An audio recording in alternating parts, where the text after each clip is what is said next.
All right, welcome to today's Explainer. Today, we're cracking open the pages of some of the most ancient, widely read, and honestly, intensely debated texts in all of human history. We're taking an impartial, documentary-style look at the biblical source material, specifically zeroing in on its most awe-inspiring, unexplained, and, frankly, bizarre elements. We're talking about texts that literally shaped entire civilizations, yet hiding right there in plain sight are accounts of mythological scale, completely unexplainable phenomena, and beings that totally defy modern logic. Right out of the gate, the source material hits us with a massive mystery. We're talking about Kak Bi'an ve Nephilim, the mysteries of the Nephilim. So where exactly did they come from? The texts deliberately leave this shrouded in massive debate. Were they the unholy offspring of fallen angels and human women, or were they simply this bloodthirsty, ancient warrior race? This ambiguity really shatters any preconceived notions you might have about these texts. And honestly, it serves as the absolute perfect entry point into a world where the line between the physical and the supernatural is just constantly blurred. And the Nephilim are just the tip of the iceberg here. As we scan the sources, we're going to uncover a whole list of bizarre mysteries. The Nephilim themselves, demons in spiritual warfare, unicorns, the Antichrist dilemma, and the enigmatic angel of the Lord. These aren't just background details. They are totally central features of the narrative. So, let's dive into part 1, the origins of humanity. It all kicks off with arguably one of the most famous quotes in human history. The text states that a divine spirit hovered over the dark abyss of the waters, and God spoke, "Let there be light." And there was light. What's absolutely fascinating here is the sheer mechanism of creation. It's creation through spoken word alone.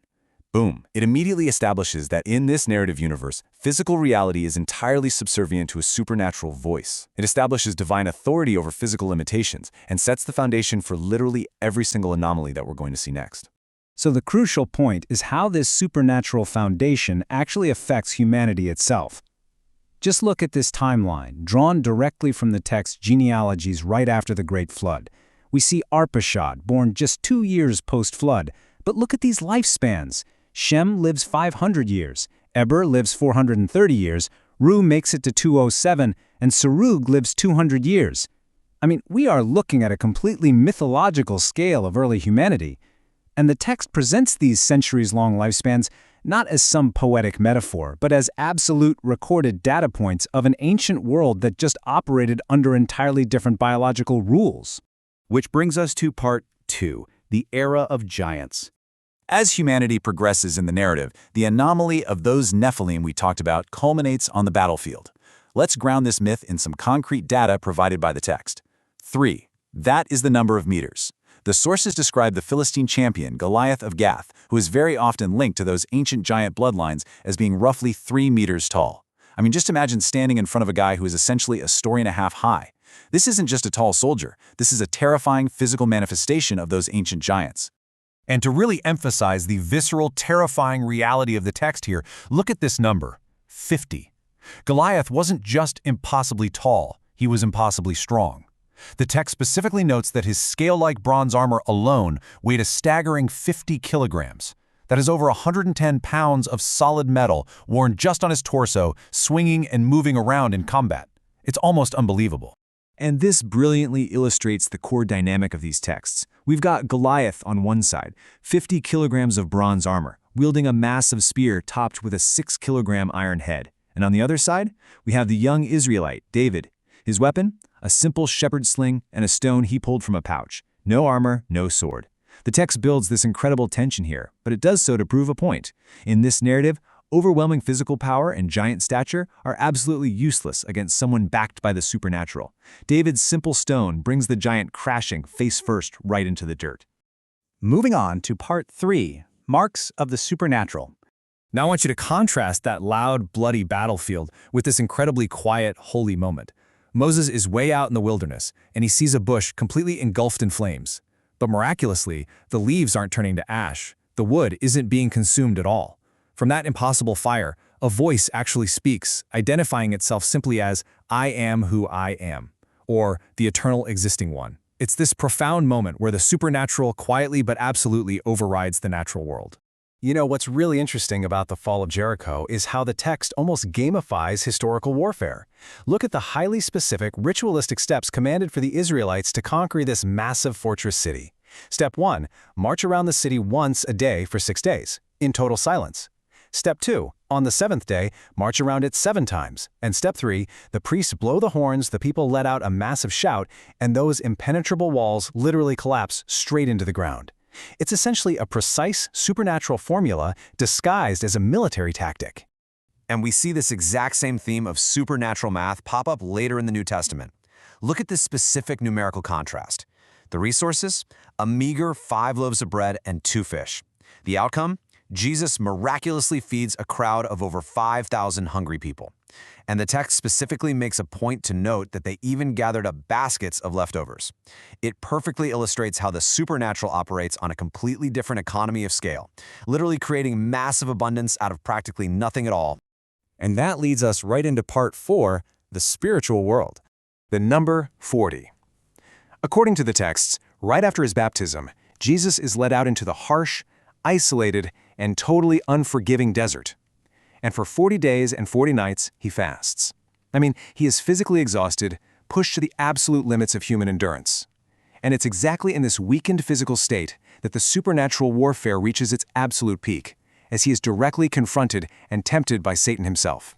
And this spiritual warfare often violently bleeds over into the physical world. The sources recount this truly chilling and dramatic moment when Jesus confronts a man possessed by a multitude of demons who actually call themselves Legion. Knowing they're totally defeated by divine authority, the demons actually beg Jesus for a compromise. They plead, "Send us among the pigs, allow us to go into them." Jesus permits it, and the entire herd of livestock just rushes off a cliff. It is such a stark, eerie reminder from the text of these unseen entities desperately trying to maintain some sort of foothold in the physical realm. So, what's the crucial point to take away from all these sources? Well, it's this. Whether we're looking at the ancient mysteries of the giant Nephilim, the unbelievable lifespans of those early patriarchs, the walls of Jericho falling to a shout, or a legion of demons begging for mercy, the text is telling one cohesive story. It's imparting the idea that the physical world you can touch and see, it's really just a temporary stage. The true reality, according to these ancient texts, is a richly detailed, powerful, and unseen supernatural universe operating right beneath the surface. We've explored giants, impossible miracles, and brutal spiritual warfare today. But honestly, this is only a fraction of what's actually recorded. It leaves us with a pretty provocative thought. What unknown mysteries do these ancient texts still hide? What other supernatural anomalies are just waiting to be uncovered by the focused learner? I highly encourage you to go look at the source material yourself. Thank you so much for joining me for this explainer, and keep questioning the mysteries. Welcome everyone to this explainer. I am absolutely thrilled you're here because today we are embarking on a truly massive historical and spiritual expedition. We're going to unpack one of the most sweeping, majestic narratives ever recorded in human history. Drawing directly from our source texts, we'll be tracing a single continuous thread that stretches all the way from the poetic dawn of the universe, straight through to the world-altering arrival of a humble carpenter in the 1st century.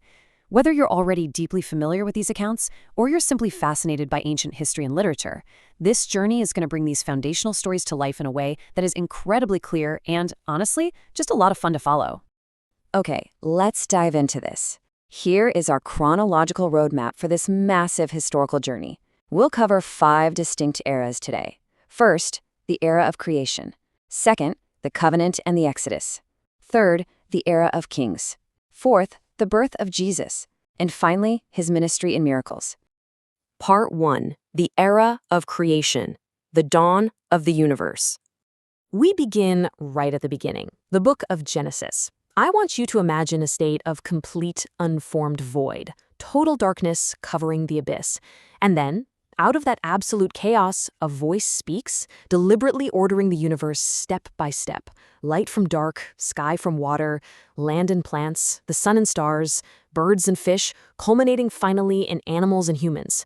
This brilliantly illustrates the structured, orderly fashion in which the world was formed before ultimate divine rest on the 7th day.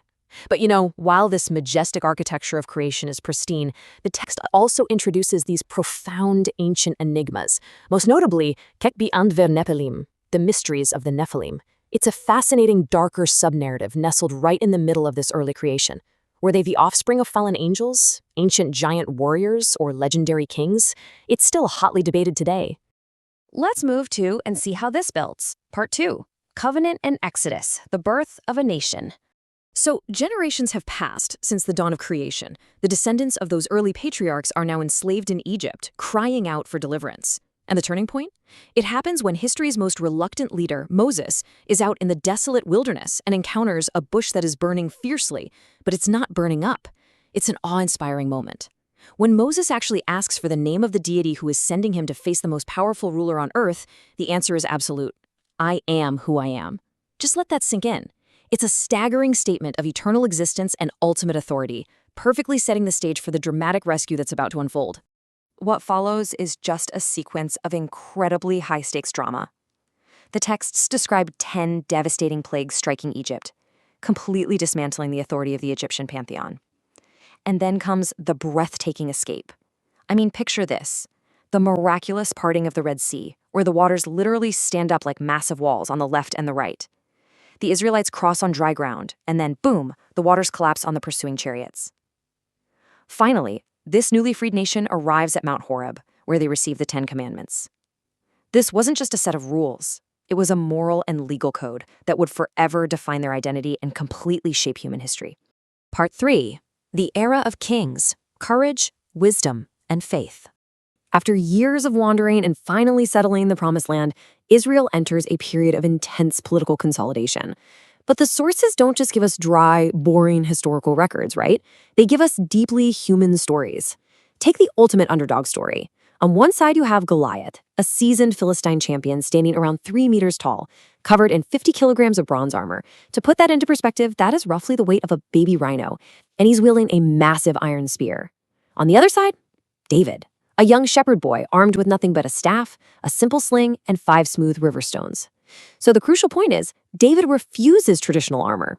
This visually emphasizes that his legendary victory was rooted entirely in his faith, not physical might or advanced military technology.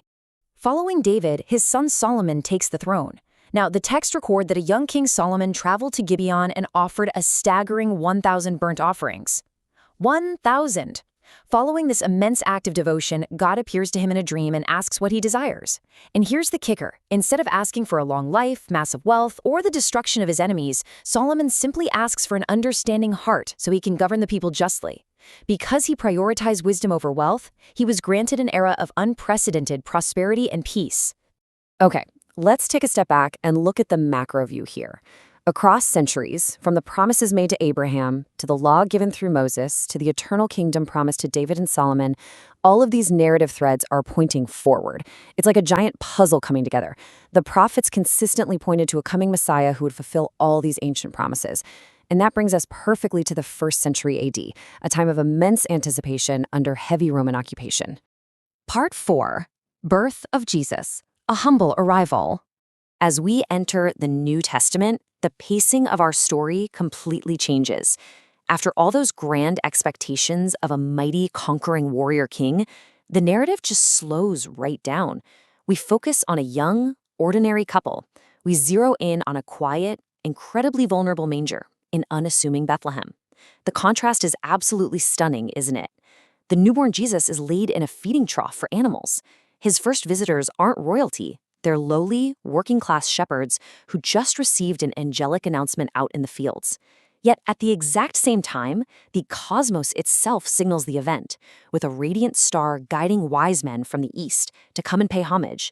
It is a profound mix of the highest heavenly glory and the deepest earthly poverty. And when these wise men arrive, they don't just bring random presents. They bring 3 highly symbolic gifts that actually act as a prophetic roadmap for the child's life. They bring gold, a gift fit for a king, acknowledging his royal lineage. They bring frankincense, which was used by priests in the temple, representing his holiness and divine connection. But most striking, the myrrh. Myrrh is an embalming spice used for the dead. Even in the joy of his birth, this final gift heavily foreshadows a life destined for ultimate sacrifice and suffering. Part 5. Ministry and Miracles, the Message of Salvation. Fast forward about 30 years.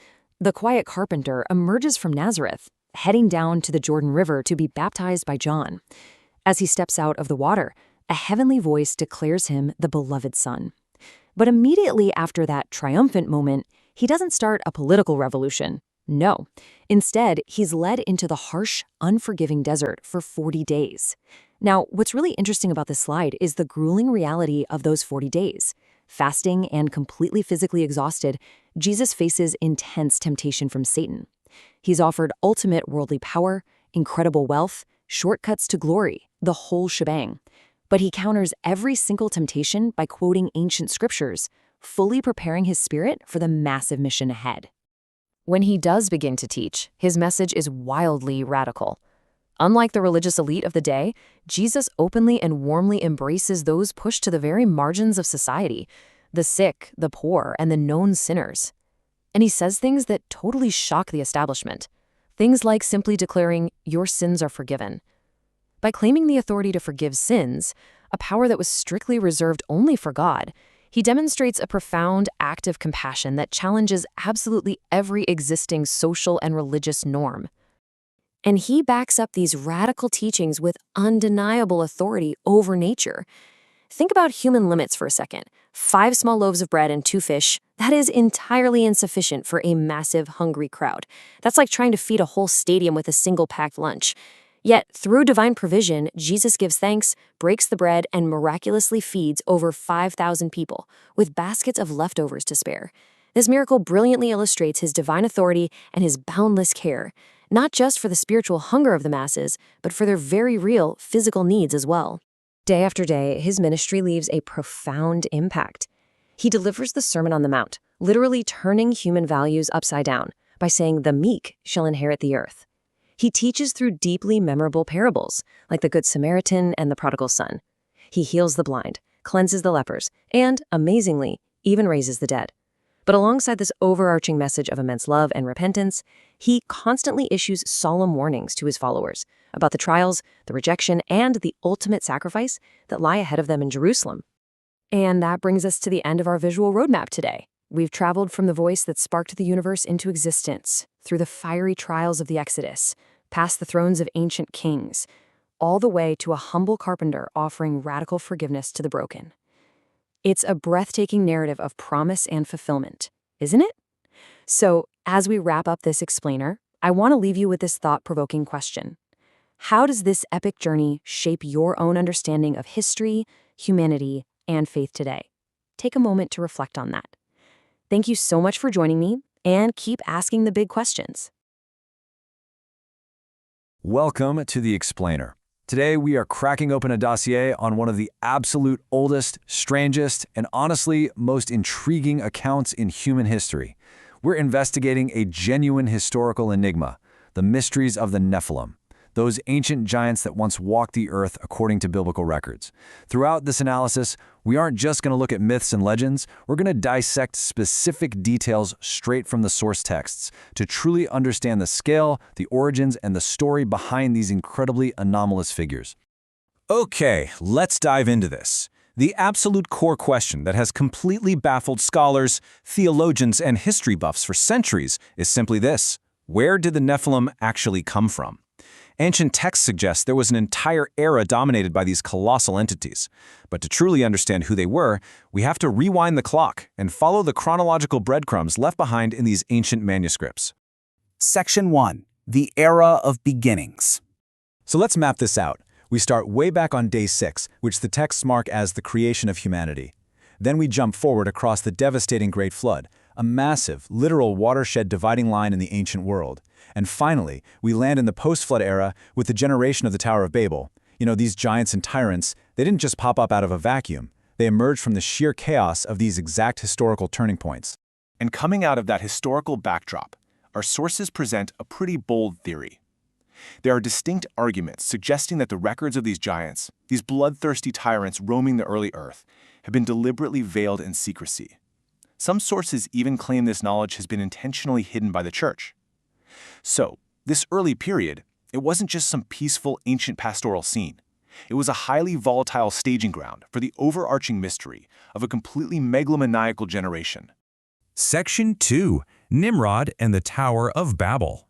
Now, what's really interesting about this is how the historical documents frame Nimrod. He wasn't just your run-of-the-mill ancient king. The source material defines him with a very specific, heavy title, the first tyrant. He openly defied God and was the architect behind the Tower of Babel. This is a huge shift in post-flood human history. Power is suddenly centralized into the hands of one incredibly ambitious individual, which perfectly mirrors the whole tyrannical nature of the Nephilim. Let's walk through the precise steps these early people took, straight from the original texts. Step 1. They moved east and settled in the plain of Shinar. Step 2. They kicked off a literal construction revolution. They swapped out stone for baked brick and used bitumen for mortar. And Step 3, the ultimate goal, build a massive city and a tower reaching all the way to the sky. Sure, it was a physical monument made of brick and tar, but functionally, it was a colossal monument to human pride and absolute power. Well, that ambition to reach the heavens was abruptly halted. The great rebellion under Nimrod was totally interrupted. The records say God scattered the builders across the earth and completely confused their language so they literally couldn't understand each other anymore. I mean, with communication completely severed, this massive project just ground to a dead halt. The people scattered, and the city was named Babel, a name that literally means confusion. Section 3. The Giant Goliath. And this brilliantly illustrates the terrifying physical reality of these beings. Just think about the data pulled directly from the text. Goliath of Gath stood roughly 3 meters tall. Think about that for a second. That's almost 10 feet. The bronze scale armor he wore weighed 50 kilograms. His iron spearhead alone weighed 6 kilograms. These aren't just flowery, poetic descriptions. This maps out a colossal, walking war machine, a living embodiment of the legacy of these massive ancient beings. Now, just imagine the ratios on the battlefield. On one side, you have Goliath, a terrifying, heavily armored giant representing absolute peak physical power and the absolute best weaponry the Philistines had to offer. On the other side, David, a young, relatively small shepherd with no armor, no sword, stepping onto the battlefield armed with literally nothing but a simple sling and a stone. This incredibly stark contrast really highlights the impossible stakes here. By any normal logic, a regular human had absolutely zero chance of winning. Yet standing right in front of this colossal enemy, David utters a phrase that completely flips the psychology of the battle. He boldly declares, "The battle is the Lord's." He's basically pointing out that victory wouldn't be decided by swords or armor or sheer physical size, but by a higher power. This single declaration takes the whole narrative to its emotional peak, totally transforming a physical mismatch into a sheer battle of faith. What happens next unfolds with absolutely lightning speed. The text records exactly how it went down. David didn't hesitate for a second. He ran straight to the battle line. He slung a stone with devastating force, sinking it deep into the giant's forehead, making him collapse face first into the dirt. And finally, since he didn't even have a sword of his own, David runs over, draws Goliath's own massive sword from its sheath, and severs his head. An incredibly swift, shocking end that firmly closed the book on one of history's most infamous giants. Let's move to and see how this builds into Section 4, the hidden secrets. So, the crucial point is this. Based on the materials we've reviewed, there's a very strong argument being made that the legacy of these beings has never been fully brought to light. The true existence of the Nephilim, their ancient bloodlines, and how they supposedly ruled the early Earth, it's allegedly a carefully guarded secret. Whether you approach this from a historical, theological, or purely mystical perspective, the sources we're looking at all agree on one thing. There is a massive, glaring gap in how mainstream history tells the story of these titans. Which leaves us with one massive question to ponder today. What is the true legacy of these ancient giants? Were they simply physical anomalies, rare genetic outliers like Goliath? Or did they represent an entirely different, early, hybridized generation? From Nimrod's incredibly arrogant tower to the cracking sound of a single stone hitting Goliath's skull, their footprints are stamped all over ancient texts. Could it be that the history we think we know is still full of locked doors and hidden files? Keep pondering these Nephilim mysteries, and we'll see you in our next explainer. Welcome back, Focus learners, to another explainer. Today, we're cracking open what is essentially an ancient cold case file. We aren't just skimming through your standard everyday history textbook here. No, we're digging into some of the absolute oldest texts and records we have, which speak of something completely anomalous. We're talking about Nephilim, the enigmatic, legendary giants of the ancient world. So let's jump right in and unravel this mystery together. You really have to ask yourself, what exactly is ancient history hiding about the earliest days of humanity? And what is the true nature of these biblical giants? For centuries, people have debated whether these early accounts are just purely symbolic myths or if they contain the scattered and frankly terrifying remnants of a forgotten reality. Section 1. The Ancient Giants. Let's get right into it. If you look across various ancient texts, from the Middle East all the way to the Mediterranean, you're going to find this persistent, recurring theme. Stories of giant beings who possessed just immense physical strength and completely dominated the early human landscape. But who or what were the Nephilim? Well, the ancient biblical texts describe them as these mysterious, enigmatic entities. These were powerful, literal giants who walked the earth right alongside early humanity. The texts absolutely do not present them as abstract spiritual metaphors. They're described as physical, tangible beings of extraordinary size that left a massive, highly disruptive footprint on the ancient world. Moving on to Section 2, Origin of the Nephilim. So, if these were physical beings actually walking the earth, where in the world did they come from? What's really fascinating is that the ancient texts give us a few prevailing and, honestly, wildly different origin theories. Were they the offspring of fallen angels and human women? Or maybe they were the descendants of corrupted ancient bloodlines. Some other sources suggest they might have simply been earthly tyrants, men of massive physical stature and intense rebellion who just became mythologized over thousands of years. The sources don't take a definitive theological side, but they all agree these beings were a massive disruption to the natural order. Which brings us to Section 3, The Hidden Secrets. Now, you might be wondering, if the Nephilim truly existed and shaped the early history of mankind, why isn't this front and center in our standard history classes? How have modern and historical institutions handled these bizarre records? Well, some analyses explore a pretty bold investigative claim: the Nephilim and the secret hidden by the church. The idea here is that over the centuries, various religious and historical institutions might have actively downplayed or obscured the reality of these giants. Why? Potentially to protect a more orthodox, streamlined narrative of human history. It's a fascinating perspective on how institutional control can totally dictate what parts of ancient history we remember and what parts we're quietly encouraged to forget. Section 4, Judgment, the Great Flood. Okay, so the ancient texts don't let the Nephilim rule forever. Eventually, the narrative builds to a catastrophic, world-altering purge. Looking at the chronology of these giants, it brilliantly illustrates thousands of years of history. We start off in the pre-flood era, which is all about the rise and dominance of the Nephilim. Then, boom, we hit the Great Flood, this massive event of divine judgment and planetary purge. But pay close attention to that third era, the post-flood era. The survival and reemergence of giants. That is where the plot thickens considerably. In these ancient texts, the Great Flood is framed as way more than just a really bad natural disaster. It's described as a shocking, catastrophic, divine response. Its specific purpose, according to these interpretations, was to serve as the ultimate cosmic reset button. It was designed to completely purge the Earth of this violent, anomalous, giant bloodline that had basically corrupted everything.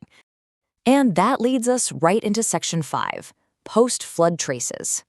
So here is where we hit a huge historical contradiction. If the Great Flood was this ultimate reset button designed to wipe the Nephilim out entirely, how on earth do we still have highly detailed, specific records of giants showing up later in history? Just look at the historical text of David and Goliath. It is the absolute ultimate mismatch. On one side, you have David, armed with nothing but a simple sling and a smooth stone. On the other side, the giant Goliath.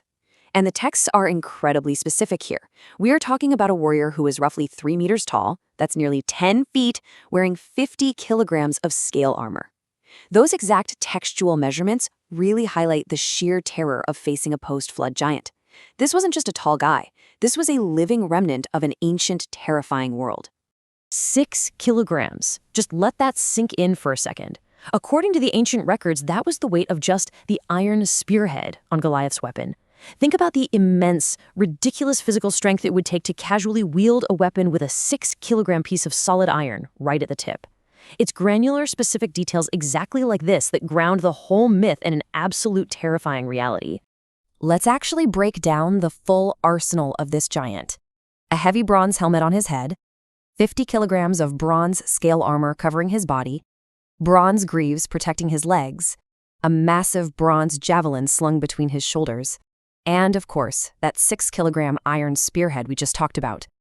This description paints such a vivid, cinematic picture of his overwhelming physical advantage.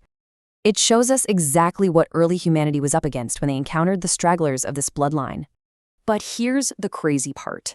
Despite all of that, despite his overwhelming size, his terrifying strength, and lugging around 50 kilograms of armor, the giant Goliath is ultimately felled by a single, perfectly placed stone from a shepherd's sling. It's a dramatic, almost unbelievable conclusion to this specific encounter, the triumph of a regular human over a seemingly invincible ancient anomaly. So, the crucial question we're left with as we wrap up today's explainer is this. Did the bloodline of the Nephilim truly end in the dirt of that valley with Goliath? Or is history still hiding pieces of this ancient puzzle? Think back to those hidden secrets we talked about earlier. It really leaves you wondering what else ancient history might be concealing from us, just waiting to be uncovered in those old texts. Thank you so much for joining me today, focused learners. Keep questioning, keep analyzing, and I'll catch you in the next explainer. Welcome to today's explainer. We are embarking on a massive, sweeping historical journey today. We're going to unpack one of the most intriguing, overarching narratives hidden right in plain sight within ancient biblical texts. It's like a giant puzzle. We're tracking a storyline that spans from the very beginning of the Genesis creation account all the way to the ultimate resolutions in the New Testament. It is a story of ancient chaos, monumental battles, and a truly fascinating evolution of warfare. But to really get into this, we have to start with a deeply provocative question. Who were the biblical giants really? I mean, we've all heard the stories, right? But today, we're actually going to use the concept of the Nephilim as a sort of Trojan horse. It's going to pull us into a much deeper secret hidden in ancient history, a secret about how humanity faced its absolute greatest threats and how the very nature of that battle completely transformed over thousands of years. Section 1. The Mystery of the Nephilim. Okay, let's dive right into this. To understand the end of the story, we've got to uncover the origins of the world's most ancient threat. According to the foundational texts in Genesis, before the Great Flood, the world was corrupted by this deep, unnatural chaos. The sources describe the Nephilim, the giants. But the texts make it incredibly clear that these weren't just, abnormally tall people. Actually, in the context of ancient scripture, they represented the original, terrifying physical manifestation of demonic forces. They were the ultimate symbol of chaos and tyranny from the pre-flood world. Literally physical giants roaming the earth, enforcing their will through pure, brute strength. Section 2. Traces of the giants. Now, the sources tell us that the flood happened and essentially wiped the slate clean. But here's the fascinating part. While the physical world was washed, the traces of this ancient chaos, they actually survived. It evolved. It morphed from physical giants into earthly tyranny. We see this in the text with figures like Nimrod, who defiantly built the Tower of Babel to challenge the heavens. We see it later in the deeply hardened heart of Pharaoh, who brutally enslaved the Israelites in Egypt. The giant wasn't always a monster anymore. Sometimes the giant was a ruthless human empire. So what we're looking at is basically a chronological mystery box. It's a continuous, evolving battle between divine order and these ancient forces of chaos. We move from the pre-flood Nephilim to the systemic tyranny in the era of Moses, to the physical proxy wars in the era of David. Then it shifts into intellectual mastery with Solomon, and finally culminates in the ultimate spiritual victory with Jesus. Let's trace how this actually happened. Section 3. David and Goliath. This is the period of physical proxy battles against the literal descendants of those ancient giants. And this sets the stage for arguably the most famous showdown in human literature. Just think about the sheer, staggering contrast in the physical stats here. The text tells us Goliath was around 3 meters tall. That is almost 10 feet. He wore 50 kilograms of bronze armor. Just the iron tip of his spear weighed 6 kilograms. I mean, he is the living embodiment of that ancient, crushing physical chaos. And against him stands David, a shepherd boy with absolutely zero armor, armed with an incredibly simple weapon, a sling and a single stone. It's the ultimate asymmetry. But David? He isn't intimidated by the physical math. He looks at this towering descendant of the Nephilim and declares with absolute theatrical energy, "The battle is the Lord's." This is a massive, pivotal moment in the source texts. It emphasizes that true divine power absolutely does not need to rely on giant stature or heavy bronze armor or brute force to restore order. A single stone, guided by a higher power, drops the giant. Section 4. Wisdom replaces the sword. But the evolution doesn't stop there. as we move into the reign of King Solomon, David's son, we see a massive shift in the timeline. We are witnessing divine victory transitioning away from physical swords and stones and moving directly towards supreme intellect and wisdom. The texts record that God blessed Solomon with a heart and mind as vast as the sand on the seashore. To put that into perspective, he wrote 3,000 proverbs. 3,000! He was renowned across the known world, proving that true wisdom, true divine insight, is a far greater and more enduring force than any brute strength an army of giants could ever muster. And the sources give us this brilliant illustration of how that wisdom was applied in practice. You probably know the famous story of two women who came to Solomon, both claiming to be the mother of the exact same surviving infant. Instead of letting chaos reign, Solomon used a shocking psychological test. He offered to literally cut the baby in half. Why? To reveal the true mother's sacrificial love. He resolved a life-or-death conflict through divine intellect, without actually shedding a single drop of blood. The sword was drawn, sure, but wisdom made it completely unnecessary to strike. Section 5. The Birth of the Messiah. Let's move to our next era and see how this all builds up, crossing over into the New Testament. This marks the final, ultimate shift from physical and intellectual earthly battles to a purely spiritual victory. It's a sharp contrast, directly echoing the David and Goliath dynamic, but on a cosmic scale. On one side, you have the birth of Jesus, incredibly quiet, vulnerable, laid in a humble manger in the still of the night. But on the other side, you have King Herod. He represents that ancient, tyrannical, giant-like worldly power. When Herod hears of this birth, he erupts into a violent panic, ordering the horrific massacre of infants. It's the old chaos trying desperately to crush the new order. But this new order is equipped differently. The Magi arrive from the east bearing three highly symbolic prophetic gifts: gold, representing eternal kingship; frankincense, expressing divine holiness; and myrrh, a burial spice, predicting a painful ultimate sacrifice. The sources show us that these weren't just, polite baby shower gifts. These actually represent the spiritual weapons and the very purpose Jesus brought into the world to defeat those ancient evils once and for all. Section 6. Spiritual Victory. This brings us right to the climax of the narrative. Throughout the New Testament texts, Jesus' entire life was a direct, targeted spiritual victory over the demonic chaos that the Nephilim originally brought into the world. From his teachings to his miracles casting out demons, he wasn't fighting flesh and blood. He was defeating the root of the chaos itself. As the angel proclaimed to the shepherds in the fields, "Today in the town of David, a Savior has been born to you." This wasn't just an announcement of a birth, it was the declaration of a decisive victory. It marked the beginning of true, lasting peace on earth, specifically for those who align with this divine order. So what does this all mean for us? Why does it matter? Well, the narrative shows us that quiet peace ultimately replaces ancient chaos. The giants, the tyrants, the chaotic forces of the ancient world, they were terrifying, for sure, but they were temporal.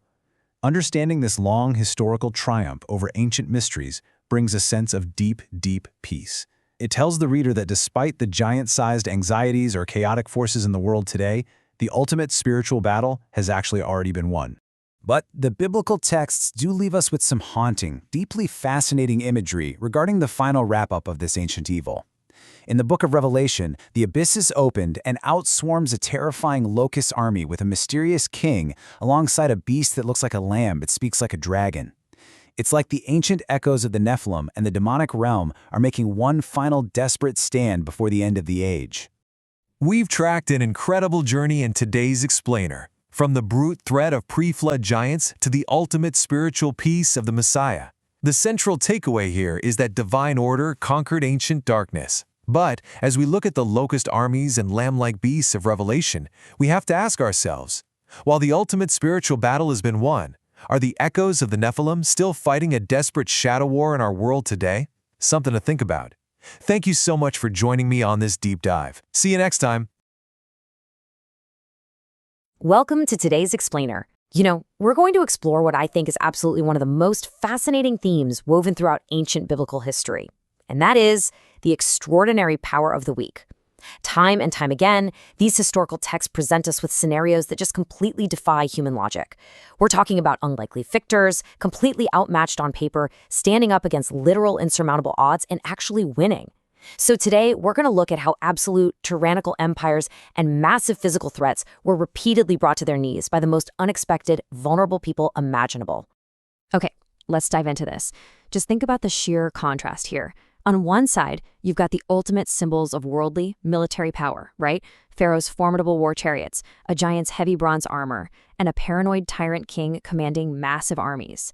But then, on the other side, a simple wooden shepherd's staff, 5 smooth river stones, a humble feeding trough. The sheer weight of human and military might is pitted against these seemingly defenseless everyday objects. And yet, as we'll see from our sources, these were the exact instruments of divine intervention that literally changed the course of history. So, Part 1, the power of the weak, focusing on Moses and the Egyptian Empire. Our first epic confrontation takes us right into the sands of ancient Egypt. Now, Moses wasn't some invading general with a massive, highly trained army. He was a reluctant shepherd, tasked with freeing an enslaved people from the absolute most powerful empire on the planet at that time. And this number right here, this completely shatters our typical expectations of a revolutionary leader. 80. Moses was 80 years old and his brother Aaron was 83 when they marched in to confront Pharaoh. Physical youth, immense strength, peak military conditioning, they were absolutely not required for this monumental task. It was purely a battle of divine authority versus human pride. And man, the conflict escalated quickly. Pharaoh's court magicians initially tried to replicate some of the early miracles, but they were very quickly overwhelmed by the divine plagues. I mean, think about the terrifying 3 days of thick, tangible darkness that just paralyzed all of Egypt. But the ultimate climax of this whole confrontation, that happened right at the edge of the Red Sea, with Moses holding literally nothing but a piece of wood. The details of this event are just incredibly cinematic. Trapped between the sea and the rapidly advancing Egyptian army, divine forces completely take over. An east wind blows all night long. The sea literally parts, turning into dry land, with water standing up like massive towering walls on either side. And when the most advanced military force of the day, Pharaoh's chariots, tried to pursue them, their wheels got completely bogged down and stuck in the muddy seabed. The military might of Egypt was just entirely disabled by the forces of nature, orchestrated by the divine. Let's move forward and see how this builds, because this isn't just a one-off event. It's a recurring thematic arc across centuries of history. We move from the Exodus under Moses, right into the era of kings with David and Solomon, and ultimately all the way to the New Testament. The faces change, sure, but the underlying pattern of the vulnerable overcoming the invincible, that remains exactly the same. Which brings us to part 2. David and the Giant, the ultimate underdog story. Now, to really understand the physical threat here, we have to look at the history, and specifically the mysteries of the Nephilim. Goliath wasn't just a uniquely tall guy. Ancient texts link these giants back to the mysterious Nephilim, which is this legendary, terrifying bloodline representing alternate physical dominance and historical defiance of God. Just to give you an idea of what David was up against, 50 kilograms. That is how much this giant's bronze scale armor weighed. I mean, just imagine trying to maneuver, let alone fight, while wearing the equivalent of an entire large person in solid metal. He was basically a walking, impenetrable tank descended from a corrupted ancient lineage. And his weapons? 6 kilograms. And that wasn't even the whole weapon. That was literally just the weight of the iron head on his spear. The shaft of his spear was described as being like a weaver's beam. He was equipped with the absolute most advanced heavy-duty weaponry of the Iron Age. In stark contrast to all of that, the young shepherd David approached this heavily armored, Nephilim-descended threat with nothing but the gear of a boy tending sheep. Just 5 smooth river stones and a simple sling. He didn't even wear armor, honestly, because it was just way too heavy for him to even walk in. But David had something else. Listen to this cinematic declaration. He says, "I come against you in the name of the Lord Almighty, whom you have defied this day." David openly stated that the battle belonged to the Lord. He relied entirely on divine deliverance, just completely bypassing the normal rules of physical sword-to-sword warfare. And with a single stone to the giant's forehead, the invincible threat was defeated. All right, part 3. Sword or wisdom? The judgment of King Solomon. As we move forward in time, the nature of the battle actually changes. We go from physical warfare in a dusty valley to a tense psychological battle in a royal court. And talk about impossible stakes. 2 women, both living in the exact same house, come before the king. One child has tragically died in the night, and now both women are fiercely claiming the surviving infant. There are absolutely no witnesses. Human logic has reached a complete dead end here. It is the ultimate he said, she said scenario, but with a human life literally hanging in the balance. To solve this seemingly impossible puzzle, Solomon issues a command that must have shocked absolutely everyone in the room. He says, "Bring me a sword, cut the living child in two, and give half to one and half to the other." On the surface, it sounds utterly brutal, like a terrible abuse of royal power. But here's the genius of it. Solomon used the terrifying threat of the sword, the ultimate symbol of brute force, not to actually kill, but to expose the truth. While the fake mother cruelly agreed to the division, the true mother immediately begged the king to spare the child, even if it meant losing him to the other woman forever. Her selfless love completely exposed the lie.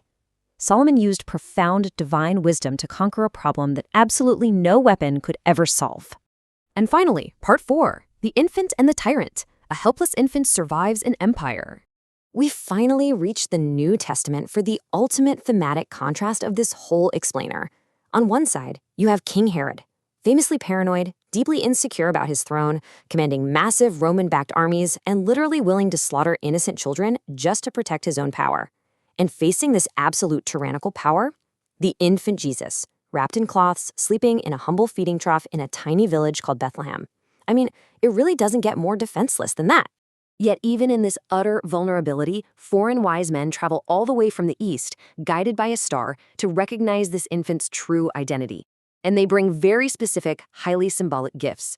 Gold, acknowledging his true royalty, which sits far above Herod's, frankincense, representing his divine holiness, and myrrh, a bitter resin typically used in embalming, darkly foretelling the profound sacrifice and suffering he would eventually endure to save humanity. When Herod inevitably flies into a furious rage to execute this helpless child, divine intervention steps in once again. An angel appears to Joseph in a dream, prompting him to silently flee with Mary and the infant to Egypt in the dead of night. Think about that. All the furious wrath, all the highly trained soldiers, and all the paranoia of a massive empire could not stop the divine protection over a fragile newborn. The weak, once again, survive the strong. So, what does this all mean for us? The crucial point is this. From an 80-year-old with a wooden staff parting a sea, to a shepherd boy slaying a descendant of the Nephilim with a river stone, to an infant surviving a paranoid king, history consistently shows us that true power doesn't always look like armor or armies or immense wealth. It leaves us with a pretty provocative thought. Who or what is the giant or the Herod in your own life right now? And more importantly, instead of trying to fight it on its own terms, what ancient principles of wisdom, faith, and unexpected strength will you tap into to overcome it? Thank you so much for checking out this explainer today. Keep learning, keep questioning, and I'll see you next time. All right, let's just dive right into this, shall we? Welcome to the explainer. Today, we're unpacking literally one of the most massive, continuous narratives in all of human history. Whether you look at it as history, literature, or theology, the text we are looking at today has completely shaped civilization as we know it. We're going to explore the biblical epic, tracing this absolutely incredible storyline that stretches all the way from the dawn of creation to a single life that changed the world forever. It's a vast journey, so let's get right into it. So here is our roadmap for today. We're going to trace a red thread through 6 distinct eras: the creation of the universe, the Exodus journey, the era of kings, the miraculous birth, miracles and teachings, and finally, the ultimate salvation. All right, let's jump straight into the first one. Section 1. Creation of the universe. The scale of this beginning is, well, it's truly cosmic. I mean, before there was absolutely anything, there was just this dark void. And, it's an era filled with these really profound mysteries. We're talking everything from the literal creation of the cosmos to the whole enigma of the Nephilim. Those ancient giants mentioned in the early texts. Super fascinating stuff. But the core narrative here is really about bringing order to chaos. So on day 1, light is separated from darkness. Skip ahead to day 6, and boom, we see the creation of humanity, made in the divine image, uniquely tasked to care for the earth. And then, day 7, divine rest. This establishes the Sabbath. The crucial takeaway? This wasn't just some random event. The universe's foundation was perfectly, beautifully organized in Eden, long before the fall of humanity introduced struggle and hardship into the picture. Moving on to Section 2, the Exodus journey. So from that massive cosmic beginning, the narrative really funnels down. It zooms in on a specific family, and then an entire nation enslaved in Egypt. It's this heavy story of oppression and divine intervention. Enter Moses, an unlikely 80-year-old shepherd who suddenly stumbles upon a burning bush that, incredibly, isn't burning up. When Moses asks who exactly is sending him to confront the Pharaoh, literally the most powerful man on earth at the time, he gets this incredibly cinematic answer: I am who I am. Wow, I mean, that is a monumental statement of eternal existence. And it's with this staggering backing that Moses heads back to Egypt to demand his people's release. But getting out, yeah, that was only the very first impossible hurdle. Just imagine the scene for a second. The Israelites are finally fleeing, right? But suddenly, they are completely trapped. Right in front of them is the vast, uncrossable expanse of the Red Sea. And behind them, the relentless, elite chariots of Pharaoh's army, closing in fast. Utter panic sets in. It is quite literally a dead end. So you have to ask yourself, how do 1 million fleeing refugees possibly escape the absolute most advanced military force of the ancient world? Well, the source material describes this wild, action-packed deliverance. Step 1. Moses is commanded to simply raise his staff over the waters. Then, this massive east wind blows all night long, literally parting the sea. Step 2. The Israelites walk right through the middle of the sea, on dry, solid land, with huge walls of water just towering on their left and right. And finally, step 3. As dawn breaks and the Egyptian army chases them right into the seabed, the waters completely collapse. It washes away the threat entirely. It's this epic, total victory of liberation. But here's the thing, freedom without rules, that's just chaos. So, at Mount Horeb, this newly freed nation is handed a law. Look at these highlights from the 10 Commandments. We've got no other gods, keep the Sabbath, honor your parents, do not murder, do not steal. What's absolutely fascinating here is how these ancient laws essentially establish the moral framework that fundamentally shaped Western civilization. I mean, these are the roots of the legal codes we literally still use today. It took them from being just a surviving mob and transformed them into a highly structured society. All right, Section 3, the Era of Kings. So the Israelites eventually settle into their land, but they look around at the neighboring nations and start demanding an earthly king to lead them into battle. But get this, their most famous king absolutely did not start out in some fancy palace.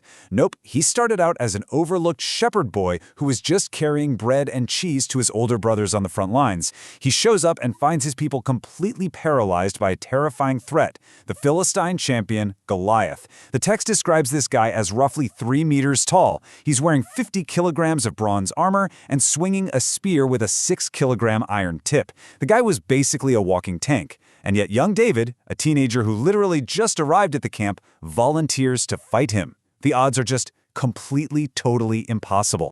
So how in the world does the underdog pull this off?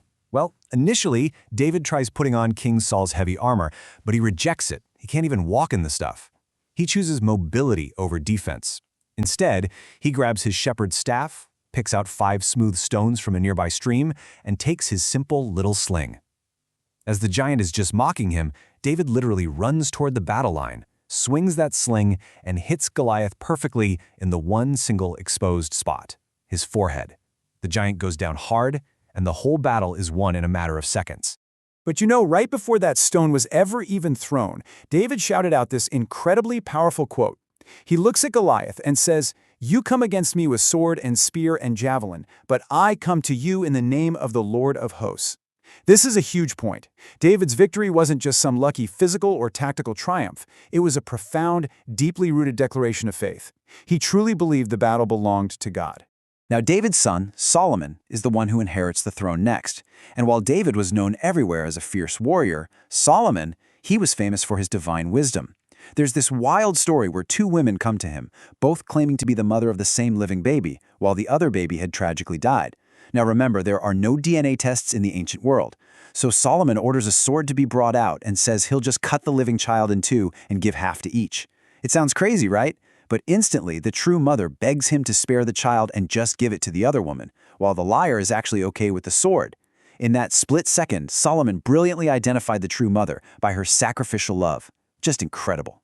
So the Old Testament is just packed with these earthly kings. They're defined by lavish palaces, heavy armor, immense wealth, and of course, endless political intrigue. But the whole narrative is always pointing forward. It's setting up this massive, massive contrast. Because as we bridge the gap and move into the New Testament, we are introduced to a completely new type of king, and honestly, a totally different kind of kingdom. Instead of a grand palace, we see a humble manger. Instead of armor, we see humility. And instead of war, we get a message of absolute peace. Which brings us to Section 4, the miraculous birth. This ushers in a much quieter yet completely world-shifting era. The energy really lowers here to a peaceful, silent night in a tiny, humble village called Bethlehem. According to the text, this is exactly where the grand divine plan, the one set in motion all the way back in Genesis, begins its final chapter with the birth of Jesus. Looking at his early timeline based on our sources, in year 1, he's born in a simple manger simply because there was absolutely no room in the inn. He's greeted by shepherds and wise men, bringing these rich gifts of gold, frankincense, and myrrh. But then, by year 2, his family is literally forced to flee to Egypt as refugees just to escape the murderous rage of King Herod. Fast forward to year 12, and we find a young Jesus in the Jerusalem temple, completely astounding the religious elders with his profound wisdom and his incredibly deep questions. Section 5.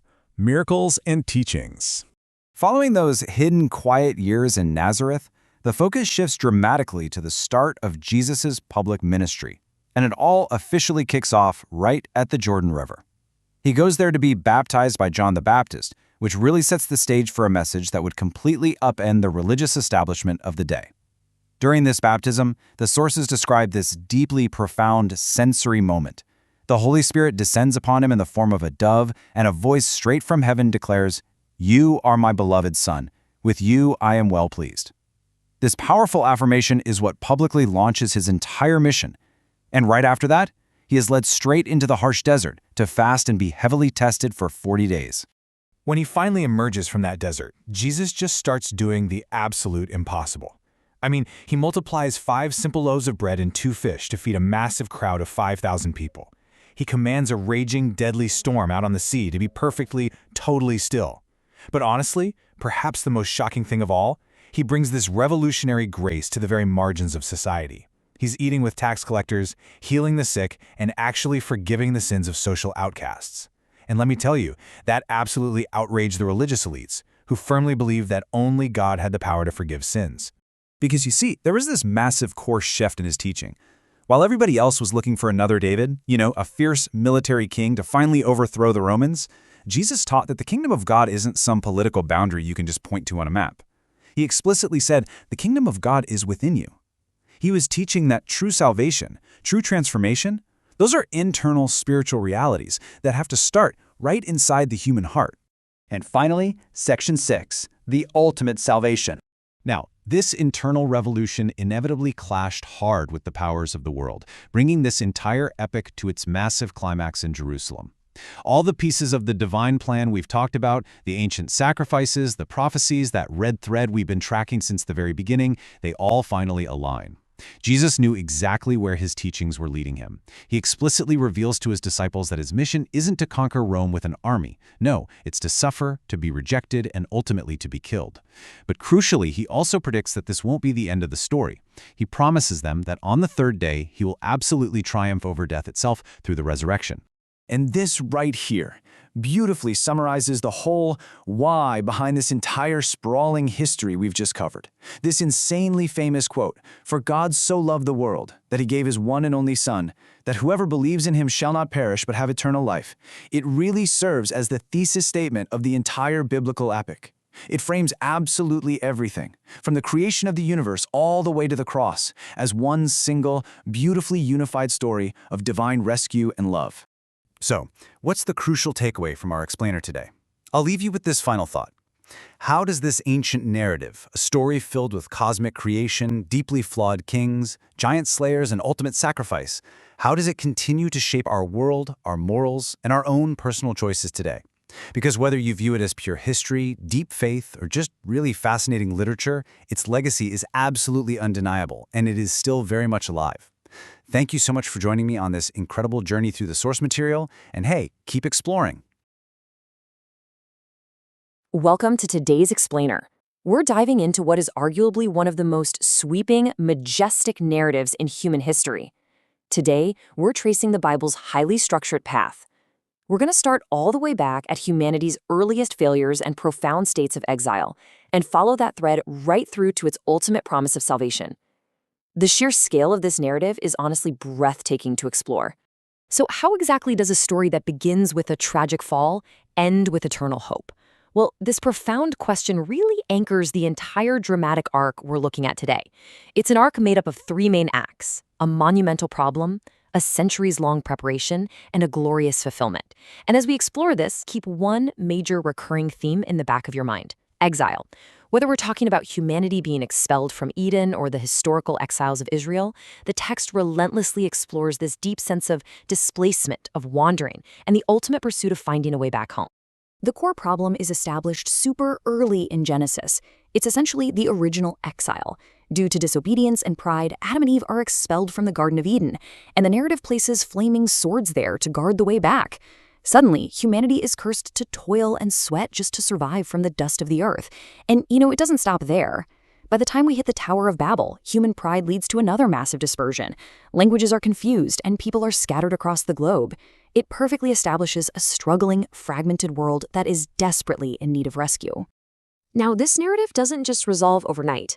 Instead, a complex rescue plan unfolds over centuries. We go from the early patriarchs and the brutal physical slavery of the Israelites down in Egypt, all the way up to the golden era of King David and King Solomon. And crucially, it weaves through the devastating historical exiles of Israel in Assyria and Babylon. This whole timeline really operates as a masterclass in long-term generational preparation. A major, defining moment of intervention happens right here. The Israelites are suffering under the cruel hand of Pharaoh in Egypt. It's a deeply painful physical exile from their promised home. Enter Moses, an 80-year-old shepherd who encounters a burning bush that miraculously doesn't burn up. Here, God establishes a direct, powerful covenant revealing the divine name, I am who I am.